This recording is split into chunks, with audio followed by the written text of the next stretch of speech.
Mirëmëngjes të nderuar teleshikues, ju flasim drejt për së drejti nga ekrani i Radio Televizionit Publik të Korçës. Jemi sot në këtë transmetim maraton në zgjedhjet parlamentare të 11 maj 2025. RTS Korça realizoi një transmetim maraton të pandërprer për zgjedhjet parlamentare të 11 majit, duke ndjekur hap pas hapi të gjithë procesin zgjedhor në të gjashta bashkitë e qarkut, Korçë, Pogradec, Maliq, Devol, Kolonjë dhe Pustec, që në orët e para të mëngjesit gazetarët e RTS Korça ishin në teren për të sjellë në kohë reale informacion mbi hapjen e qendrave të votimit, pjesëmarrjen e qytetarëve dhe vijimin e procesit në çdo njësi vendore. Këtë vit të dërgjesohen të gjithë qytetarët sepse e drejta e votës është një e drejtë e cila t'i jepet dhe është një detyrim qytetar për të shprehur vullnetin me votë. Transmetimi u moderua nga gazetarja Eriona Pambuku, ndërsa përgjatë gjithë ditës u realizuan lidhje të drejtë për drejta me gazetarë dhe analistë të njohur, të cilët sollën komente, analiza dhe vlerësime për dinamikën e zgjedhjeve.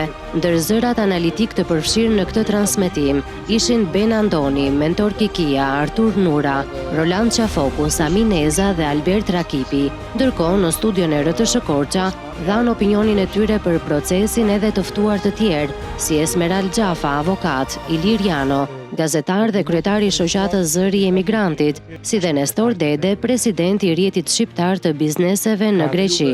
Suksese në transmetimin tuaj se nuk është kollaj, megjithatë keni eksperjenca edhe eksperjencat ju sjellën rezultat. Shumë sukses. Gazetarët e terenit transmetuan informacione në të gjitha platformat e Radio Televizionit Shqiptar, RTS Korça, Radio Korça, RTS 24, RTS 1 HD dhe Radio Tirana, duke garantuar një mbulim të gjerë dhe gjithë përfshirës për publikun brenda dhe jashtë vendit.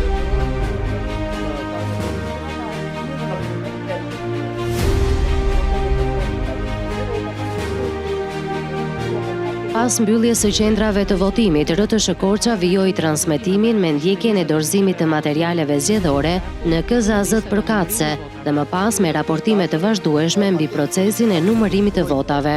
Ky angazhim për informacion të saktë, të paanshëm dhe në kohë reale u bë i mundur fal përgatitjes profesionale të ekipit të RTS Korça dhe masave teknike të marra për një transmetim të pandërprer e cilësor.